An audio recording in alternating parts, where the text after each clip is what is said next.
जय हिंद। आज हम सुनने वाले हैं एक कहानी। कहानी कहाँ की है? तो कहानी है फ्रेंच की, यानी कि फ्रांस की।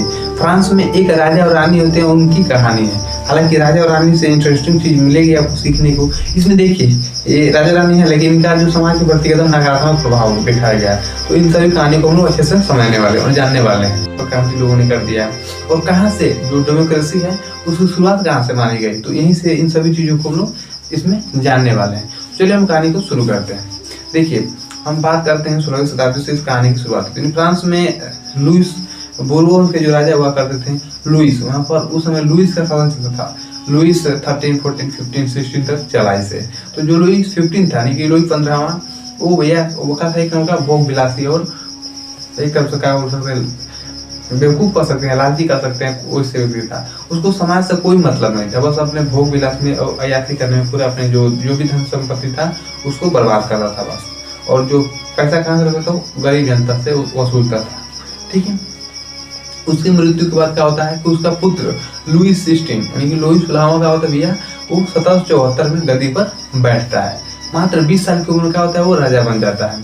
और राजा बनने के बाद भैया देखिए, राजा तो बन गया। और उसका जो विवाह होता है कहाँ पर होता है, ऑस्ट्रिया की एक राजकुमारी होती है मेरी एंथोइनेट। ठीक है, मेरी एंथोइनेट से उसका विवाह होता है। ठीक है, ये तो ससुरा का चलो था ही। और साथ में जो रानी थी ना, मेरी एंथोइनेट, ये तो महाकचरी थी। ठीक है, महाकचरी थी। कैसे भैया देखिए, थोड़ा सा इनको कहानी शुरू होने से पहले इसमें जाना था कि इनकी क्या खास वजह था, एक इनके खास कारण क्या करते, अपने यूज में क्या करते थे। देखिए, जैसे फ्रांस में लंबे समय से क्या होता, इनके दादा परदादा आते गए तो सब भोग विलासी में थे। वो समाज ज्यादा तो कोई मतलब नहीं था, बस सिर्फ अपने भोग विलास में अपने जीवन को व्यतीत करते जाते थे। ठीक है, इसकी वजह से क्या हुआ कि और युद्ध भी करते रहते थे बाहरी देशों के साथ, तो इनकी आर्थिक स्थिति धीरे धीरे कमजोर होती जा रही थी। फ्रांस की बात करें, ठीक है, वहाँ पर धीरे धीरे कमजोरी देखने को मिल रही थी। तो वैसे जब ये गद्दी पर बैठा लुइस 16, तो ये भैया ये क्या करता है कि देखिए, बैठने के बाद क्या करता है कि जो वर्साई का महल, फ्रांस में जो वर्साई का महल है उसको सजाता है पहले बढ़िया से भैया, एकदम बढ़िया से, एकदम उसको पंडाल बना के अच्छा से सजाइए। करीबन 30 करोड़ रुपए का करता है, उसमें खर्च करता है खाली उस महल को सजाने के लिए, रहने के लिए। ठीक है, सजाता है उसको। अपने साथ 1000 सैनिक रखते हैं, 100 गाड़ियां रखता है, और भी वगैरह वगैरह बहुत से सामान को वो रखता है साथ में। ठीक है, और उसकी जो पत्नी थी मेरी एंथोइनेट, इससे तो बातें अलग था। ठीक है, ये क्या करते थे भैया, देखिए, पर डे, यानी कि ये प्रत्येक दिन 100 कपड़े, ठीक है, 100 कपड़े पहनती थी। और 100 जो नए जो परफ्यूम होते हैं, स्प्रे होते हैं, उसका यूज करती थी। नए नए फूलों से इनका यूज बनवाती थी। साथ में अपने साथ ये 500 सैनिक, मतलब जो इसका सेवा करने में होते थे, उनको नौकरों को रखती थी ये 500। साथ में ये बड़े बड़े नए नए बगीचे बनवाती थी, प्रत्येक दिन नए नए बढ़िया। तो फिजूली के खर्चे करते थे लोग, बाकी जनता को मरे या जिए उसे कोई मतलब नहीं है। ठीक है, तो ये कहानी इनकी शुरुआत ऐसे अपने जीवन व्यतीत करते थे। अब प्रभाव क्या होता है कि देखिए, जो फ्रांस है वहाँ पर जो 3 ग्रुप में बटा हुआ था, लेकिन 3 स्टेटों में क्या होती है, वहाँ की जो जनता थी वो बटी हुई थी। ठीक है, कहानी यहाँ से हम लोग को शुरू होती है देखने को। तो देखिए, वहाँ की जनता कितने रूप में, 3 स्टेटों में। जो प्रथम स्टेट थे उसको जो पादरी, यानी कि जो चर्च वाले व्यक्ति थे, उन सबको उनमें उत्तम श्रेणी माना गया था, प्रथम स्टेट वाले थे। इसमें कुछ राजा कभी आते थे। और इसके बाद आया द्वितीय स्टेट, यानी कि दूसरा श्रेणी में आते थे, तो कुलीन वर्ग वाले थे। ठीक है, और एक और वर्ग था, कौन सा, तीसरा वर्ग, यानी कि जिसको हम तृतीय स्टेट बोलते हैं, तो जिसमें पूरी आम जनता थी, किसान थे, भूमिहीन मजदूर थे, और जो सरकारी कर्मचारी थे जिनको क्या कर रहे हैं, उनको पद से निकाल दिया गया था। वो कुछ वकील थे, कुछ इसमें मिडिल फैमिली वाले भी थे। ठीक है, तो इनकी जो जिंदगी थी एकदम का थी, बदतर से बदतर चल रही थी। कैसे चल रही थी भैया, क्योंकि यहाँ पर जो राजा था ना, वो राजा ने कहा कि जब ये गद्दी पर तो बैठे, हालांकि लंबे समय से चल रहा था क्या, राजशाही चल रही थी। लोग राजा को क्या मानते थे, अपना ईश्वर मानते थे। भैया राजा क्या है, ईश्वर है, यानी कि ईश्वर के बाद क्या है, राजा ही अपना सर्वमान होते हैं। वही जो भी बोलते हैं वो सच बोलते हैं, और उससे हम लोग का क्या होता है, भलाई होता है। लेकिन रानी के करतूतों को, राजा के करतूतों को देखकर जनता को क्या होने लगा, इनको ईश्वर पर शक होने लगा कि नहीं भैया, ये तो ऐसे ईश्वर नहीं सकते। ठीक है, रानी ऐसे काम कर रही है, और ससुरा दूसरे से किसी चक्कर में काम चल रहा था, तो वो देखकर जनता और क्या होगी, बौखला गई कि नहीं नहीं, ये तो गड़बड़ लग रहा है, ईश्वर तो नहीं हो सकते ये लोग। ठीक है, लेकिन ये कारण तो छोटे से मामूल पड़ता है। लेकिन बाद में क्या हुआ कि भैया, अब ये फ्रांस वाला हमेशा कहीं ना कहीं युद्ध करता रहता था। मित्र देशों के साथ क्या होता था, युद्ध में कूद पड़ा था लड़ने के लिए। भले ऐसी आर्थिक दिखाती थी, पूरा गिर गई हो, टूट गई, कमजोर हो गई हो, लेकिन फिर भी क्या था, दूसरे देशों के साथ युद्ध करने में लगा रहता था। वो ऐसा इसलिए करते थे, वो सोचता था फ्रांस की कर दे अपने साम्राज्य को हम विस्तार कर लें, बड़ा कर लें। तो भैया बड़ा करने में अगर युद्ध होगा तो जानते हैं कि जन और धन दोनों का हानि होगा, तो वैसे यहाँ पर हानि देखने को मिलती। अब भैया धीरे धीरे क्या हुआ कि जब फ्रांस की आखिरी एकदम कमजोर होना शुरू हो गई तो राजा ने सोचा कि अब क्या करें भैया, तो उसने टैक्स लगा दिया। हालांकि उससे पहले टेथिस, ठीक है, सॉरी टाइड नाम का एक टैक्स इनको देना पड़ता था, और ये टैक्स तीसरे स्टेट वालों को ही देना पड़ता था। प्रथम और द्वितीय स्टेट वालों को टैक्स नहीं देना पड़ता, वो टैक्स फ्री थे, ठीक है। प्रथम और द्वितीय स्टेट में 2% जनता थी और बाकी 98% जनता किसमें थी, तो तीसरे स्टेट वालों में थी, ठीक है, और उन्हीं को पूरा टैक्स देना पड़ता था। हालांकि वहाँ के उस समय जो नमक और जो तम्बाकू था उस पर भी उनको टैक्स देना शुरू कर दिया गया, मतलब हर चीज़ पर उनको टैक्स देना पड़ रहा था, ठीक है। आज के समय में देख सकते हैं कि आज इस समय में छोटे छोटी चीज़ों पर टैक्स लगाया जा रहा है, ठीक है। तो कहीं ना कहीं से अमीर व्यक्ति तो उनको तो कोई प्रभाव नहीं पड़ेगा, लेकिन जो गरीब व्यक्ति है ना उसको बहुत ज़्यादा प्रभाव पड़ेगा, क्योंकि अगर दवाई लेने जाते हैं तो उसका भी तो GST का साथ टैक्स लगेगा, तो कहाँ से वो खरीद पाएगा कोई व्यक्ति, हर चीज़ में टैक्स देना पड़ रहा है, ठीक है। तो ये अमीरों के लिए कोई दिक्कत नहीं, लेकिन जो गरीब है उनके लिए बहुत ज़्यादा दिक्कत है। तो वहीं पर जो आम जनता थे, जो गरीब वर्ग थे, उनको बहुत ज़्यादा इनकी दिक्कत होती थी। हालांकि उनके पास खेत जो थे ना वो 30% हिस्से रखे थे, बाकी जो 60% थे ना वो कुलीन और पादरी अपने पास रखे हुए थे। उनके पास जमीन भी नहीं दिए थे और टैक्स पर टैक्स लगाए जा रहे थे, ठीक है। एक सिलसिला आगे तक ऐसे चलता रहा। अब जनता तो क्या करे, तो करे क्या बेचारी। तो एक बार क्या होता है कि रानी जो होती है एक बार महल से निकल कर क्या करते हैं, गाँव में जाती है, ठीक है, घूमने के लिए, अपनी जो शहर होता है उसमें घूमने के लिए जाती है। अब भैया वहाँ पर जाते हैं तो क्या होता है, गाँव में सूरत है, भैया रानी आ रही है।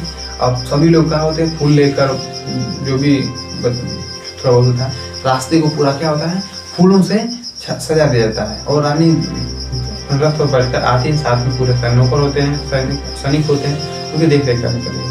तो वहाँ की जनता देखती कि रानी साहिब आ रही, तो क्या करती है, ये लोग फटे पुराने जो भी कपड़े पहने हुए थे, भूखने बच्चे बूढ़े सब, कोई मर रहा था, कोई इसे पीले रोगों से, कोई रोटी से। तो वो देखे रानी को, तो उन्होंने रोते हुए उनसे क्या बोला, रानी हमको क्या दे दो, हमको रोटी दे दो, रोटी, ठीक है। तो उसने बोली कि भाई ये क्या कर रहे हैं, तो उन्होंने जो सैनिक थे उन्होंने बोला कि रोटी मांग रहे, रोटी, ठीक है। तो बोली कि अच्छा रोटी मांग रहे हैं, तो कह दो कि इनको लोग पाव रोटी खा लें। अब भैया जनता को रोटी खाने को मिली, पाव रोटी कहाँ से मिलेगी, जब टैक्स अधिक बढ़ा देंगे तो भैया कोई पाव रोटी भी नहीं किन पाता था। पहले टैक्स कम था तो किन लेते थे, लेकिन जब टैक्स महंगा का हो गया तो भैया टैक्स बढ़ गया, दुगुना हो गया, तो नहीं किन पाते थे। अब सब गरिया रहा था, मेरा मन सब गरिया रहा था कि तुम ये तो अगले तो मत तो हमने के रोटी खाए का सब मिलते नहीं, कहीं पाव रोटी खा लिया जाए पता नहीं कहाँ से, ठीक है। तो रानी को तो गरिया है वहाँ पर कि अब इनको मिल जाएंगी तो इनको पाव रोटी हम खिला देंगे बढ़िया से। इसके बाद क्या होता है कि ये सिलसिला आगे चलता है। एक बार जब राजा ने टैक्स के लिए क्या करता है, मेन कारण क्या होता है कि देखिए, एक बार जो अमेरिका होता है, अमेरिका के 14 जो गुलाम होते हैं ना ब्रिटेन वाले, तो वो भैया क्या करते हैं कि उनकी मदद करने के लिए क्या करता है, जो है फ्रांस होता है, मदद करने के लिए अपने सैनिकों को भेजता है, जहाँ उनको आकर उनको आज़ादी दिलाता है, ठीक है। जिससे क्या होता है कि जो इंग्लैंड होता है ना भैया, वो इनसे दुखित हो, मतलब शत्रु बना रहता है इसको और युद्ध कर देता है इससे भी। धीरे धीरे सिलसिला बढ़ती गई, जिससे क्या पहले इस पर 2 अरब लिबरे डॉलर का था कर्ज लगा था, और फिर क्या होता है इस पर 10 लिबरे और डॉलर का होता है इस पर कर्ज लग जाता है। धीरे धीरे क्या होता है भैया, इस व्यवस्था चलती रहती है, और स्थिति जो फ्रांस है उसकी स्थिति धीरे धीरे कमजोर होती जाती है। तब अब इस सब चीज़ों को देख करके कहता है कि नहीं भैया अब टैक्स हमको दुगना करना पड़ेगा, अगर टैक्स दुगना नहीं करेंगे तो हमारी जो स्थिति है ना हमारे देश की, वो खत्म हो जाएगी पूरा। अब गरीब जनता कहाँ से दुगना टैक्स दे भैया, ना उनके पास अच्छी ज़मीनें हैं, ना उनके पास कोई कर्मचारी का साधन है, और कंपनी में काम करने वालों को भी सैलरी बहुत ही कम दी जाती थी, उसे अपने जीविका कैसे चला पाएंगे, ठीक है। तो अब क्या करता है भैया कि वो हालांकि बैठक बुलाया, ठीक है, अपने स्टेट जनरल में क्या करता है वो बैठक बुलाता है। हालांकि देखिए उस समय जो प्रतिसभा थी, यानी कि प्रत्येक कोई भी फैसला निर्णय लेना तो एक सभा बुलाया जाता था और उसमें उसको फैसले को दिया जाता है। हालांकि इसमें वो मुखिया कौन होता था, तो सम्राट या राजा होता था, ठीक है। तो राजा ने क्या उसको बुलाता है, कब बुलाता है देखिए 5 मई 1789 का करता है राजा, ये वर्साई के महल को सजवाता है और कहता है कि हम बुलाएंगे, उसमें जो भी टैक्स का प्रावधान होगा उनको बताएंगे। तो इसमें क्या होता है कि तीन सौ प्रथम स्टेट वाले, 300 द्वितीय स्टेट वाले लोग जाते हैं, और बाकी जो 600 लोग का होते हैं पीछे से उनके लग जाते हैं, 600 जो तृतीय स्टेट वाले थे वो सभी जाते हैं। इसमें आदेश दिया जाता है कि जो बच्चे और मजदूर होंगे ना, उनको अंदर, बच्चे और किसानों को अंदर जाने की कोई परमिशन नहीं है, मैंने वो अंदर नहीं जा सकते हैं, बल्कि जो बच्चे पढ़े लिखे कर्मचारी वही सिर्फ जा सकते हैं। वहाँ पर जाने के बाद जब बैठक होती है भैया, तो ये तो जा नहीं पाएंगे, ये लोग अपने 40,000 पत्र लिख कर देते हैं, जो भी कि हमारी शिकायत हमको राजा को बताइए, हमको ये नहीं मिल रहा है, हमको ये चीज़ दिलवाइए, कैसे हम जीवन यापन करेंगे अपना। तो अब भैया क्या करता है कि देखिए वो लोग लेकर जाते हैं, उनको जो भी कर्मचारी होते हैं, तो वहाँ पर राजा का पहले से फैसला करता था। हालांकि ये बैठक जो होती है स्टेट जनरल वाली जो बैठक होती है, आज से 175 साल में कोई बैठक नहीं होती, एक बार हुई थी 1614 ईस्वी में, ठीक है, एक ही बार हुई थी। इसके बाद 5 मई 1789 को होती है दूसरी बैठक होती है। हाँ, इसमें जो राजा मुखिया का होता है सब कुछ होता है, अगर राजा किसी बातों को चाहे तो वही मानेगा, नहीं तो नहीं मानेगा, ठीक है। तो इसमें यही नियम होता है कि वोट देने का अधिकार सिर्फ एक व्यक्ति को, एक ग्रुप को होता है, यानी प्रथम स्टेट वाला एक वोट देगा और द्वितीय स्टेट वाले भी एक, और तीसरी स्टेट वाला एक। अब बताइए कि प्रथम और द्वितीय स्टेट पर 2% जनसंख्या है, और बाकी 98% जनसंख्या किसके पास है? तृतीय स्टेट वालों के पास है। अब ये एक एक वोट कराएंगे तो ये तो 2 लोग हो जाएंगे, प्रथम और द्वितीय दोनों मिल जाते थे और राजा को जिता देते थे, ठीक है। जिताने के बाद इनको राजा सरदारों को प्राप्ति दे देता, गद्दी दे देता, तो ये लोग जीत देते, 2% वाले जीत देते थे और 98% क्या होते थे? हार देते थे। तो इसका जनता ने क्या विरोध किया, कहा कि नहीं, हमको भी क्या करना चाहिए, प्रत्येक व्यक्ति को एक वोट देने का अधिकार होना चाहिए। तो राजा कहता है नहीं भैया, हमें ऐसा नहीं हो सकता, तो उनको निकाल देता है, चलिए निकालिए। तो जब कहता है कि जो लेफ्ट स्वतंत्र को भंग करता है तो कहता है वो बता रहा था। अब सभी जो जनता होती है ना, वो बाहर निकलती है, और बाहर निकलकर जो वर्साई का महल के बाहर जाती है, तो वहीं पर बगल में एक इंडोर टेनिस कोर्ट होता है, यानी टेबल खेलने वाला, टेनिस एक खेल के मैदान टेबल खेलने वाला, तो वहाँ पर जाते हैं और सभी लोग शपथ लेते हैं कि जब तक हम राजा की शक्तियों को कम नहीं कर देते, यानी कि और जनता में पावर को नहीं लाते हैं, तब तक खुद हम क्या बनेंगे? नेशनल असेंबली, यानी अपने आप को क्या करते हैं सभी लोग? नेशनल असेंबली घोषित कर देते हैं कि आज से हम लोग क्या है? नेशनल असेंबली है। तो उस मामले में शुरू हो जाता है। यहाँ से क्रांति की प्रकार क्या होते हैं शुरू। बहुत लोग क्या होते हैं कि रूसों से प्रभावित होते हैं। ऐसा क्यों होते हैं कि जो रूसों कहता है कि भैया किसी को भी जन्म से अधिकार नहीं है कि उसको बेड़ियों में बांध कर रखा जाए, प्रत्येक व्यक्ति को अपना अधिकार होता है कि वो लिखा हो जाए, आत्मनिर्भर, अपने आत्मविश्वास का कर सके, घूम सके, चल सके, यानी कि कोई किसी को प्रेशर ना दे, किसी को दबाव ना दे, ठीक है। तो ऐसे हुआ। अब धीरे धीरे क्रांति तो बढ़ना शुरू हो गई भैया। इसमें से कुछ कुलीन वाले भी थे, कुछ पादरी वाले, जिन्होंने क्रांति के रूप में इसको भड़काना शुरू कर दिया। अब धीरे धीरे घटना आगे चलती गई।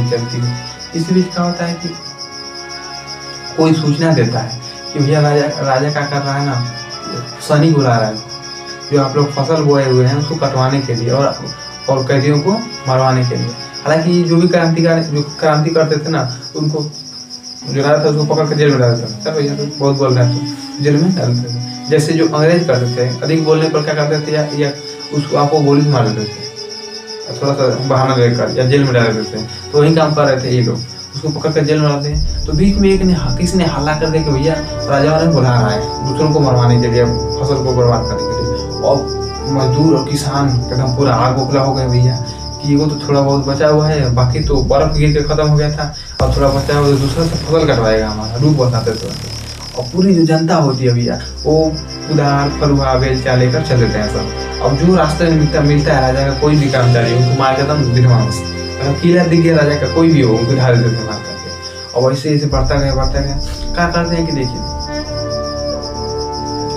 14 जुलाई, ठीक है, 14 जुलाई 1789 को, यानी 14 जुलाई 1789 को क्या करते हैं ये लोग? वास्तिल किले पर चढ़ाई करते हैं, और वहां पर जाते हैं। पहले जेल होती है, उसको जेल में तोड़ते हैं, जो जेलर होता है उसको मार देते हैं पहले, और मारने के बाद उसको जो 7 सिपाही होते हैं उनको बाहर निकालते हैं, ठीक है। 7 को सिपाही नहीं थोड़ी, जो उनको राजा अंदर रखा था उसको बाहर निकाल देते क्रांतिकारियों को। इसके बाद जो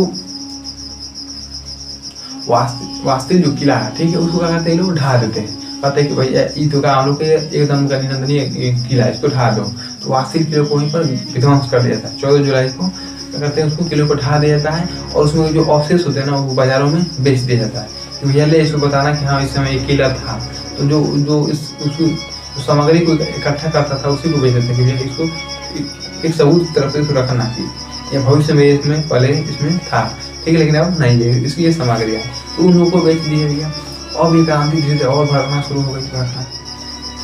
आगे चलते चलते क्या होता है कि देखिए, तो अब राजा देखता है कि भैया तो अब तो कोई बहाना नहीं मिलेगा, अब तो उनको देना पड़ेगा अधिकार, नहीं तो ये छोड़ेंगे नहीं हम लोगों को।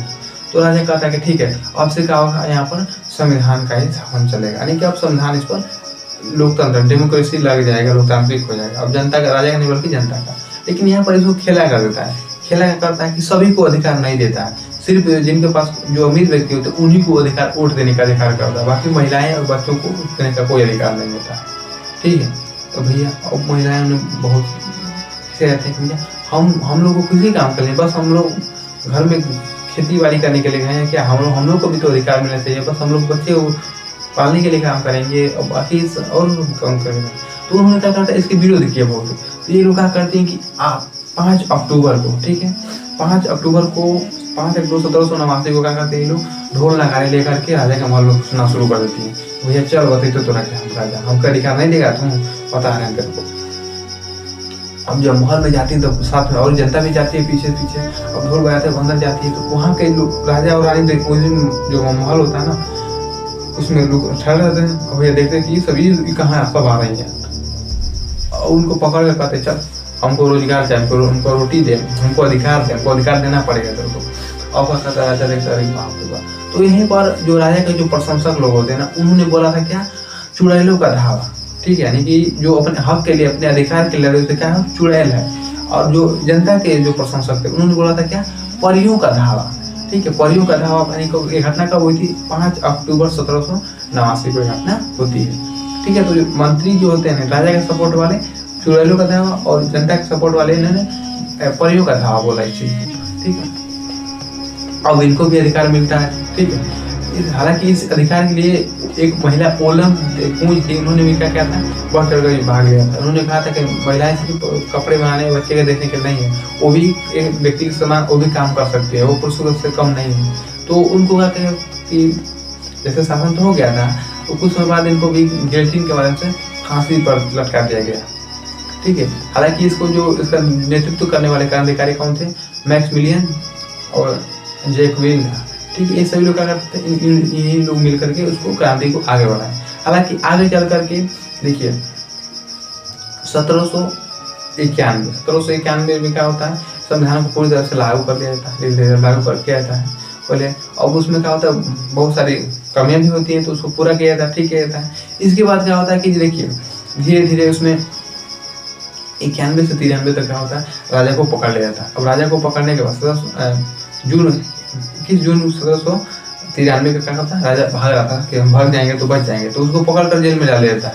उस समय तक वो जेल में रहता है, और फिर उसको गिलेटिन के माध्यम से फांसी पर चढ़ा देता है। अब गिलेटिन क्या होता है, तो देखिए उसमें दो लकड़ी कैसे लगे होते हैं, और उसमें एक लोहा का होता है, और व्यक्ति को लटा करके उसको गिरा देते, लकड़ी का मुड़ी करके गिर जाता है, वैसे फांसी उसमें आज भी वैसे फ्रांस में वैसे फांसी होती है, ठीक है। तो वहाँ पर ऐसे फांसी के द्वारा प्रावधान कर दिया। अब 93 से 94 1 साल तक बहुत खतरनाक खून खराबा शुरू हो गया, रक्तपात पूछिए, पूरा वहाँ के खून से जमीन का लाल हो गई। अब कोई भी अगर राजा का प्रशंसक जान देते कि राजा का प्रशंसक है, तो उनको मार देते, तुरंत उनको फांसी दे देते, ठीक है। अगर आपने राजा के बारे में थोड़ा सा भी बात कर दिया, या उनको शक हो जाता था क्रांति वालों के कि भैया ये राजा के पक्ष में जा रहा है, तो उसको तुरंत फांसी पर दे देते, मार देते, ठीक है। यही हाल हुआ किसका, मैक्सिमिलियन जो था और जैकबिन ने उनका क्या था कि उन्होंने इस क्रांति को आगे ज़्यादा बढ़ा दिया। तो वहाँ की जनता ने कहा कि भैया इसको अगर हम छोड़ देंगे तो हम लोग को ही बर्बाद करना लगेगा, तो उन्होंने क्या कहा, इसको भी फांसी चढ़ाकर मार दिया, ठीक है। तो ऐसे ही क्रांति हुई, और लंबे समय के बाद क्या होता है वहाँ पर, अब जब ये सब होने के बाद क्या होता है, वहाँ पर लोकतंत्र को पूर्ण रूप से स्थापित कर देता है, कि प्रत्येक व्यक्ति को अपना वोट देने का अधिकार है, ठीक है। 94 के 95 तक इसमें पूर्ण रूप से इसका लगा देता है। लेकिन कहानी में एक ट्विस्ट और आता है भैया, 95 के बाद फिर 1800 में क्या होता है, वहीं पर फिर से नेपोलियन बोनापार्ट का क्या होता है, फिर से शासन हो जाता है, और फिर से लोकतंत्र को हटाकर राजतंत्र को फिर से कायम कर दिया जाता है। तो इतना मेहनत करने के बाद फिर से क्या होता है, इसमें राजतंत्र को लगा दिया जाता है। लेकिन फिर भी इसमें हमको सीखने के मिला कि देखिए कैसे एक दुष्ट राजा को मार करके हटा दिया गया और एक लोकतंत्र को लगाया गया, ठीक है। इसके बाद फिर से इस जो डेमोक्रेसी थी इसने पूरी दुनिया में क्या कर दिया, क्रांति के लिए भावना को जोड़ दिया और पूरी दुनिया में अपना प्रचार प्रसार किया। ठीक है, तो जो नेपोलियन बोनापार्ट है इसकी कहानी अगली वीडियो में हम समझेंगे। तो आज के लिए इतना ही, तब तक के लिए